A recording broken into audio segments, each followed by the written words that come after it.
Of you. आज हमारा topic होगा कैपेसिटर यानी संधारित्र। तो सबसे पहले तो हमें ये जानना होगा कि कैपेसिटर होता क्या है।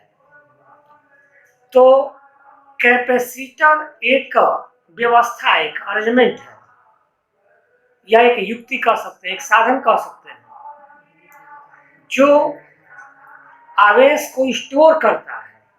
अर्थात आवेश को स्टोर करने का मतलब क्या होता है, जैसे कि कोई भी सेल होता है जिसे आप चार्ज करते हैं, तो सेल को चार्ज करते हैं, उसका यूज करते हैं, फिर वह डिस्चार्ज हो जाता है, फिर उसको चार्ज करते हैं।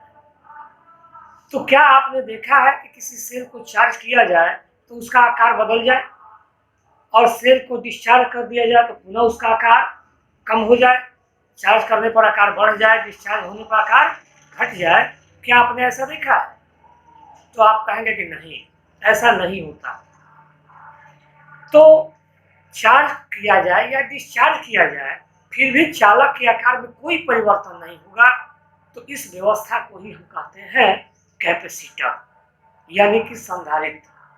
तो आपसे पूछा जाए कि संधारित्र होता क्या है, तो आपका जवाब होगा कि संधारित्र एक ऐसा साधन है, एक ऐसी युक्ति है, एक ऐसी व्यवस्था है, एक ऐसा अरेंजमेंट है जिसमें चालक के आकार में बिना परिवर्तन किए आवेश की पर्याप्त मात्रा का संचय किया जा सकता है।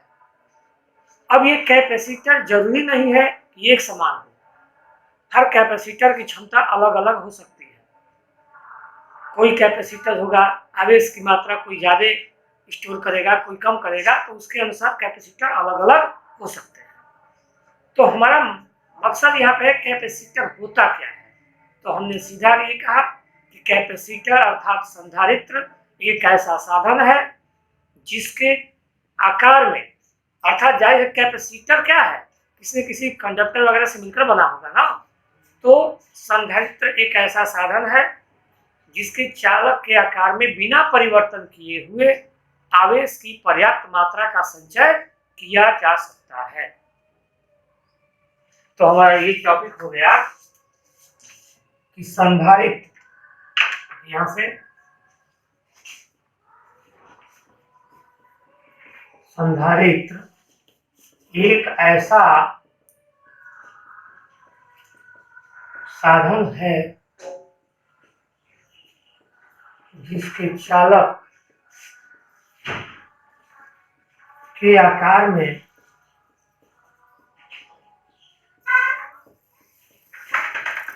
बिना परिवर्तन किए आवेश को संचित किया जा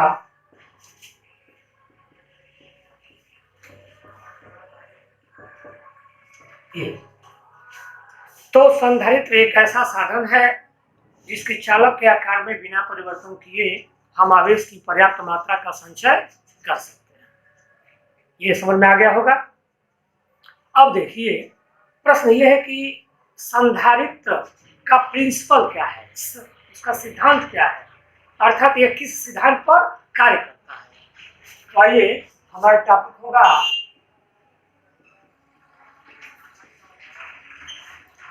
संधारित्र का सिद्धांत। संधारित्र का सिद्धांत क्या है? तो कोई भी वर्क होता है तो कोई ना कोई प्रिंसिपल पे ही उसका वर्किंग होता है। तो संधारित्र किस सिद्धांत पर कार्य करता है? तो संधारित्र का सिद्धांत जानने के लिए आपको थोड़ा सा बैक में जाना होगा। आपको मैं पीछे बता चुका हूं कि अगर आपके पास दो कंडक्टर हो, दो चालक हो, जैसे ये आपके पास दो कंडक्टर मैंने मान लिया यहाँ पे है, इस पर आवेश है और इस पर आवेश 0 है, ये अनावेशित है और यह आवेशित है, और दोनों को पास पास रख दिया जाए, या इस पर भी आवेश हो, इस पर भी आवेश हो, लेकिन इक्वल ना हो, एक पर ज्यादा आवेश की मात्रा हो, एक पर कम आवेश की मात्रा हो। तो निश्चित रूप से आवेश का फ्लो प्रवाह होता रहेगा।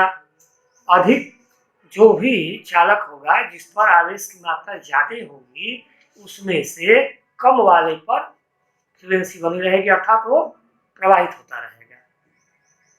और यह तब तक चलता है जब तक कि दोनों के विभव का तल बराबर ना हो जाए। तो ठीक उसी प्रकार से अगर हम यहाँ पर दो कंडक्टर ले लें, दो चालक ले लें, एक चालक पर आवेश है और दूसरा चालक अनावेशित है, अर्थात इस पर कोई भी आवेश नहीं है, दोनों को एक दूसरे के समीप रख देंगे तो जिस पर आवेश है उस पर आवेश घटने लगता है। और ये फार्मूला आप जानते हैं, C बराबर होता है Q/V, ध्यान दीजिए, और Q प्रोपोर्शनल टू होता है V।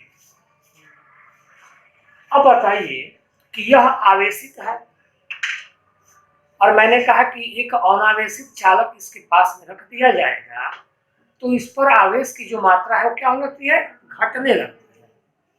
तो जाहिर बात है, जरा देखिए कि अगर आवेश घटेगा तो विभव भी घटेगा। और यहाँ चले आइए जरा, विभव घटेगा तो धारिता बढ़ेगी, क्योंकि C प्रोपोर्शनल की यहाँ लिख सकते हैं 1/V। यानी कि फिर एक बार ध्यान दीजिए, आपके पास दो चालक है, एक चालक पर आवेश है, दूसरा अनावेशित चालक है, अर्थात इस पर कोई आवेश नहीं है। और आप यह जानते हैं कि ऐसे दो चालक अगर पास पास रखे जाएंगे तो जिस पर आवेश की मात्रा अधिक होती है उस पर से आवेश दूसरे वाले पर जाएगा। तो जाहिर सी बात है कि इस पर आवेश घटने लगेगा। कब? जब इसके पास दूसरा अनावेशित चालक रख देंगे तब। तो इस पर आवेश घटेगा। तो जरा इस फार्मूले को देखिए, आप कहते हैं कि Q प्रोपोर्शनल टू V, अगर आवेश घटेगा तो विभव भी घटेगा। और यहाँ चले जाइए जरा, अगर विभव घटेगा, देखिए आवेश घटेगा तो विभव घटेगा, और विभव घटेगा तो धारिता यानी कि कैपेसिटी बढ़ती जाती है। इस तरह से आवेश का स्टोर होता जाता है। इसी सिद्धांत पर आपका कैपेसिटर कार्य करता है। उम्मीद है सबको समझ में बात आ गया होगा। फिर एक बार सुन लीजिए, आपके पास दो चालक है, एक पर आवेश है, दूसरा अनावेशित है, दोनों को जब एक दूसरे के समीप रख देते हैं तो जिस पर आवेश होता है उस पर आवेश की मात्रा कम होने लगती है, यानी आवेश घटने लगता है। अर्थात आवेश घटेगा तो विभव भी घटेगा इस फार्मूला के अनुसार।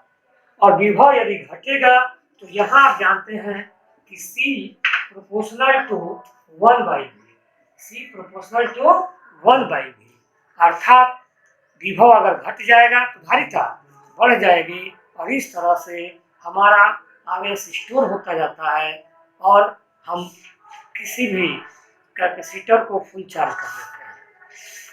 तो यह जरा अब देखिए, इसमें जाहिर सी बात है कि आपके पास दो चालक होने चाहिए कैपेसिटर के लिए। तो आप इसको इस तरह से भी कर सकते हैं कि धातु का दो युग्म, देखिए दो प्लेट हमने मान लिया, यहाँ पर दो प्लेट है और दोनों एक दूसरे के समीप स्थित है। तो इन दो धातु के दो युग्मों से बना निकाय या व्यवस्था ही क्या होता है, कैपेसिटर होता है। आइए इसका वर्किंग भाव समझ लीजिए कैसे क्या होता है। एक्चुअल देखिए, ये दो प्लेट जो आपके पास दिख रहा है यहाँ पे बोर्ड पे, तो यहाँ देखिए इनको हम स्टैंड पे कस दिए हैं। ये स्टैंड है, यहाँ स्टैंड के द्वारा दोनों प्लेटों को कस दिया गया है। यहाँ हम क्या कर रहे हैं, ये कोई सोर्स है, सोर्स मीन्स स्रोत। भाई आवेश आप देंगे ना, तो आवेश कैसे देंगे, आवेश देने के लिए कोई स्रोत होना चाहिए आपके पास। तो ये आपका एक स्रोत हो गया। यहाँ पत्ती होती है धातु की, तो ये सोर्स है, समझा के समझिए, ये सोर्स है आपका। इस सोर्स से, स्रोत से आप इसको प्लस चार्ज दे देते हैं, कभी भी माइनस चार्ज दिया नहीं जाता है। जैसे मैं आपसे कहूँ कि एक लाइन है, इस लाइन को छोटी कीजिए बिना छुए हुए, तो क्या करेंगे, इसका से मिटा देंगे बिना छुए, छू दिया, जाहिर बात है कि इसके बगल में एक बड़ी लाइन खींच दीजिए, ये छोटी हो गई। ठीक उसी तरह से मैं कह रहा हूं आपसे कि इसको चार्ज दिया जाए, तो कभी भी निगेटिव चार्ज नहीं दिया जाता है, निगेटिव नहीं होता है। दो आदमी है, दोनों के पास 100 रुपए हैं। चलिए, दो दोस्त है, दोनों के पास 100 रुपए हैं। आप चाहते हैं कि एक को हम धनी बनाए और दूसरे को गरीब कर दें, तो क्या करेंगे? इसका 100 रुपया लूट लेंगे? नहीं, आप किसी एक को जिसको धनी बनाना चाहते हैं उसको कुछ दे दीजिए। इसको आपने 50 रुपया दे दिया, बोलिए इसके पास हो गया 150, इसके पास हो गया 100, ये धनी हो गया। ठीक है, तो कहने का मेरा मतलब ये है बेटा कि यहाँ पे स्रोत जो है, स्रोत से हम इसको चार्ज देते हैं, तो जाहिर सी बात है कि दूसरा ये जो कंडक्टर है जिस पर कोई भी चार्ज नहीं है, यह अनावेशित है। तो जैसे ही इसको हम चार्ज देते हैं तो स्थिर विद्युत प्रेरण के कारण, अभी मैंने बताया, ये बताइए कि अभी यहाँ पे हमने एग्जांपल दिया था कि इसके पास 100 रुपया है, इसके पास चलिए कुछ भी नहीं है, दोनों के पास कुछ भी नहीं है। दो दोस्त हैं, दोनों के पास 1 रुपया भी नहीं है। इसको आपने क्या कर दिया? 100 रुपया दे दिया। जब दोनों के पास कुछ भी नहीं था, दोनों इक्वल थे, आप किसी भी एक को 100 रुपया आपने दे दिया, तो बताइए कि यह जो है इससे कितना धनी हो गया? 100 रुपये का धनी हो गया, अर्थात कह सकते हैं कि यह इससे 100 रुपया से गरीब है। यानी जितना ये धनी हुआ उतना ही ये गरीब हुआ। तो ठीक उसी तरह से हम जितना इसको प्लस चार्ज देंगे तो इसका मतलब ठीक उतना ही इस पर क्या होगा? माइनस होगा। जितना इसको हम प्लस देते जाएंगे उतना इस पर माइनस उत्पन्न होता जाएगा, और इस तरह से ये पॉजिटिव चार्ज हो जाता है, इस पर नेगेटिव चार्ज होता है, और ठीक इसके बाहरी सरफेस पे प्लस क्रिएट हो जाता है। ध्यान दीजिए, यहाँ पे महत्वपूर्ण बात है, जब किसी भी एक प्लेट को हम प्लस चार्ज देते हैं तो स्थिर विद्युत प्रेरण के कारण, यहाँ पे स्थिर विद्युत प्रेरण के कारण दूसरे प्लेट के अंदर वाले तल पर ठीक उतना ही ऋण आवेश क्रिएट हो जाता है, उत्पन्न हो जाता है, और बाहर वाले सरफेस पे उतना ही प्लस आवेश क्रिएट हो जाता है। अब हम क्या करते हैं कि इसका कलेक्शन, इस फिगर में देखिए ये माइनस हो गया है और जो ये प्लस है, तो इसका हम कनेक्शन कर देते हैं अर्थ से। यहाँ देखिए हमने इसका कनेक्शन कर दिया किससे? अर्थ से। दूसरे वाले प्लेट का कनेक्शन किसे कर दिए? अर्थ यानी पृथ्वी से। तो अब इस पर जितना ये प्लस चार्ज होता है, यहाँ देखिए सॉरी, ये जितना ये प्लस चार्ज बाहर वाले सरफेस पे होता है वो सारा प्लस यहाँ चला जाता है पृथ्वी के अंदर। इस तरह से हमारा एक प्लेट धनावेशित हो जाता है और दूसरा प्लेट ठीक उतना ही ऋणावेशित हो जाता है। अब इससे क्या होता है कि हम इस सोर्स के द्वारा प्लस देते जाते हैं और इस पर चूंकि उतना ही माइनस उत्पन्न होता जाता है, तो इस तरह से प्लस हम दे रहे हैं और ये माइनस यहाँ प्लेट पे होता जा रहा है, तो इसका मतलब कि विभव क्या हो रहा है? इनके बीच घटता जा रहा है।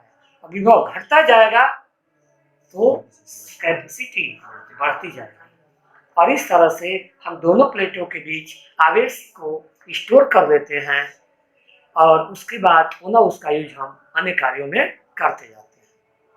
तो ये हमारा प्रिंसिपल रहा किसका? कैपेसिटर का। तो हमारा ये संधारित्र इस सिद्धांत पर कार्य करता है। इसके बाद हमारा अगला टॉपिक होगा संधारित्र की धारिता।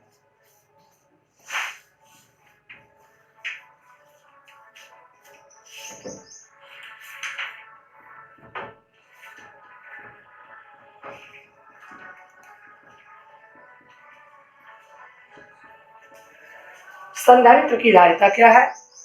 तो बिल्कुल वही चीज जो आपने पीछे चालक के लिए पढ़ा है, C = Q/V। तो यहां से इसी को डिफाइन कर देना है आपको। Q क्या है? तो आइए, यही ना चार्ज है जो आपने दिया है। क्या आप दोनों प्लेट को चार्ज देते हैं कि एक प्लेट को देते हैं? किसी भी एक प्लेट को देते हैं। तो आप कहेंगे कि संधारित्र के किसी एक प्लेट को दिए गए आवेश, और आवेश देने से क्या होता है? इनके प्लेटों के बीच विभव में वृद्धि होती है। वृद्धि का मतलब क्या? आप कहेंगे कि अभी तो आपने कहा था कि कमी हो रही है, तो हमने कहा ये चीज, ये प्लस देते हैं तो इसका प्लस घट रहा है ना, क्योंकि इसको उतना ही माइनस क्रिएट हो रहा है, मैंने ये कहा। अर्थात विभव में परिवर्तन हो रहा है कि नहीं हो रहा है? तो आप सीधे कहेंगे कि किसी एक प्लेट को दिए गए आवेश और प्लेटों के बीच उत्पन्न विभवांतर के अनुपात को संधारित्र की धारिता कहते हैं। संधारित्र के किसी एक प्लेट को दिए गए आवेश, संधारित्र के किसी एक प्लेट को दिए गए आवेश तथा प्लेटों के बीच उत्पन्न विभव या प्लेटों के बीच उत्पन्न विभवांतर के अनुपात को संधारित्र की धारिता कहते हैं। संधारित्र के किसी एक प्लेट को दिए गए आवेश एवं उनके बीच उत्पन्न विभवांतर के अनुपात को संधारित्र की धारिता कहते हैं, और इसका मात्रक वही होगा कूलाम प्रति वोल्ट, या इसको कहते हैं फैराड, जो कि पीछे आपको बताया जा चुका है। तो अभी आपको हमने 3 चीजें बताया। संधारित्र, तो संधारित्र क्या है? तो संधारित्र एक ऐसा साधन है जिसके चालक के आकार में बिना परिवर्तन किए आवेश की पर्याप्त मात्रा का संचय किया जा सकता है। इसके बाद हमने आपको बताया संधारित्र का सिद्धांत। संधारित्र का सिद्धांत आपको बताया गया कि इसमें 2 प्लेट होते हैं।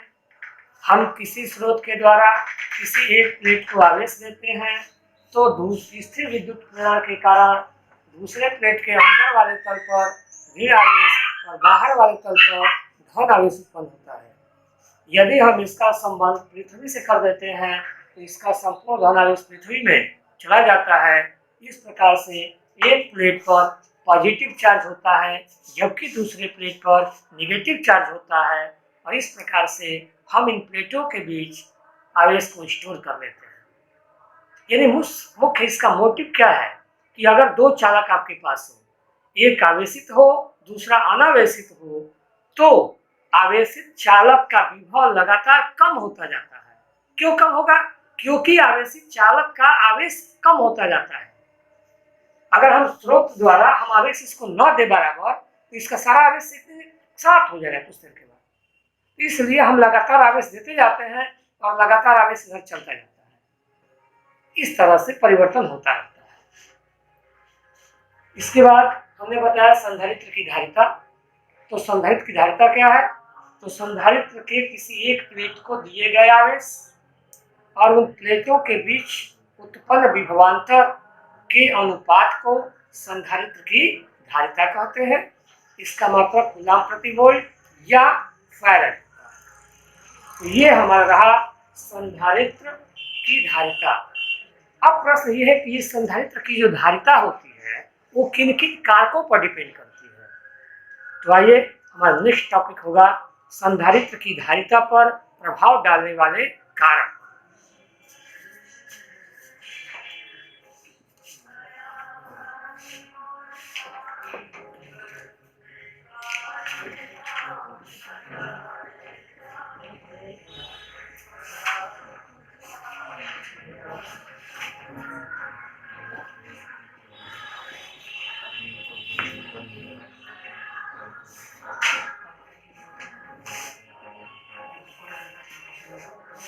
संधारित्र की धारिता पर किन कारकों का प्रभाव पड़ता है?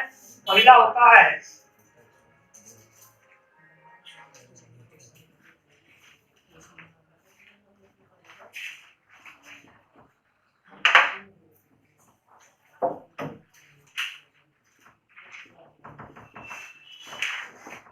प्लेटों के क्षेत्रफल। दूसरा होता है प्लेटों के बीच की दूरी पर, दिख रहा है। और तीसरा होता है प्लेटों के बीच भरे परावैद्युत पदार्थ पर। तीन चीजें होती है। संधारित्र की धारिता तीन बातों पर डिपेंड करती है। पहला होता है प्लेटों के क्षेत्रफल पर। तो आइए देखें कि प्लेट का क्षेत्रफल पर क्या क्या प्रभावित करता है। तो सिंपल चीज है, सी प्रोपोर्शनल टू ए। ध्यान दीजिएगा, ए प्लेट का क्षेत्रफल होता है। अगर आपके पास एक छोटी सी बैटरी है तो उसके प्लेट छोटे छोटे होंगे, और एक आदमी के पास बड़ा सा बैटरी है तो जाहिर सी बात है उसके प्लेट बड़े बड़े होंगे। अब आप लोग जानते हो कि छोटी बैटरी जो होगी उसका क्षमता ज्यादा होगा ना, कम। इसका मतलब है छोटी प्लेट का जो एरिया होता है कम होता है, और बड़े प्लेट का एरिया क्या होता है, ज्यादा होता है। ठीक ना। तो अगर प्लेटों का क्षेत्रफल बढ़ जाए तो उस पर स्टोर करने की क्षमता जो होती है आवेश की बढ़ जाती है। अगर ये जो प्लेट लगे होते हैं उसमें कई प्लेट होते हैं ना, आप देखे होंगे, कभी बैटरी को देखिएगा बनाते हुए तो देखे होंगे कई प्लेटों से मिलकर 13 प्लेट, 15 प्लेट, 11 प्लेट बोला जाता है, ऐसी बैटरी होती है। तो अगर प्लेटों का एरिया ज्यादा हो, क्षेत्रफल अधिक हो, तो उसकी कैपेसिटी क्या हो जाती है, बढ़ जाती है। तो आप कहेंगे कि संधारित्र की धारिता प्लेटों के क्षेत्रफल के अनुक्रमानुपाती होता है। अर्थात क्षेत्रफल बढ़ेगा तो धारिता बढ़ जाएगी। और C proportional to 1/d, D होता है प्लेटों के बीच की दूरी। यानी कि अगर आपके पास कोई बैटरी है, अगर उसमें 11 प्लेट लगे हैं, अगर उतने ही स्थान में हम 15 प्लेट लगा दें तो जाहिर सी बात है कि दूरी उनकी कम हो जाएगी। लेकिन प्लेटों की संख्या, तो प्लेटों की संख्या बढ़ने का मतलब उनका होल एरिया बढ़ गया, तो एरिया बढ़ गया और डिस्टेंस घट गया तो कैपेसिटी बढ़ गई। यानी डिस्टेंस घटेगा तो कैपेसिटी बढ़ेगी। यानी कि संधारित्र की धारिता प्लेटों के बीच की दूरी के व्युत्क्रमानुपाती होगा। अर्थात प्लेटों के बीच की दूरी घटा दी जाए तो धारिता बढ़ जाएगी, और अगर प्लेटों का क्षेत्रफल बढ़ा दिया जाए तो धारिता बढ़ जाएगी। और तीसरा होता है C प्रोपोर्शनल टू K, अर्थात K क्या है, परावैद्युत पदार्थ का परावैद्युतांक है।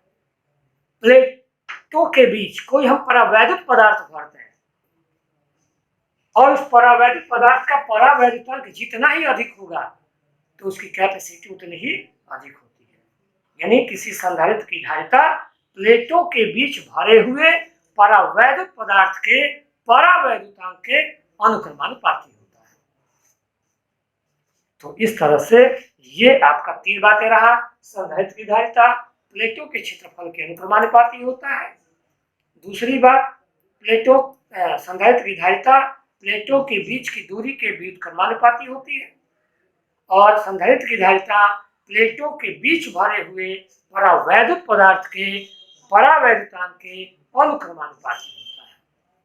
तो आज का हमारा टॉपिक रहा संधारित्र क्या है, इसका प्रिंसिपल यानी सिद्धांत क्या है, संधारित्र की धारिता क्या है, और संधारित्र की धारिता पर किन किन कारकों का प्रभाव पड़ता है।